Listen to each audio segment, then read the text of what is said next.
Sircilla AITC కార్మిక సంఘ భవనంలో ఈరోజు ప్రధానంగా చూసుకుంటే గతంలో మేము జిల్లా కలెక్టర్ గారికి, అదేవిధంగా ఎంఆర్ఓ గారికి, అదేవిధంగా స్థానికంగా ఉన్నటువంటి అధికారులకు ఉచిత పర్మిషన్ మీద లెటర్లు ఇవ్వడం జరిగింది.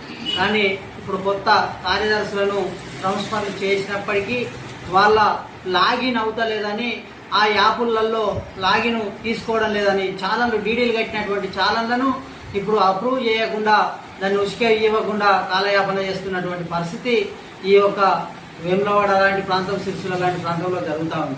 వెంటనే ఆ లాగిన్లు ఓపెన్ అయ్యే విధంగా చూసి, ఇలా వర్షాకాలం దగ్గరికి వచ్చింది, వానలు కొట్టినట్టుంటే ప్రజలకు అందుబాటులో ఉచిక లేకుండా అయిపోయింది, ఇంటి నిర్మాణాలకు కార్మికులకు ఇబ్బంది జరుగుతుందని మేము ఏఐటిసి భవన నిర్మాణ కార్మిక సంఘం జిల్లా కార్యదర్శిగా తెలియజేస్తా ఉన్నాం.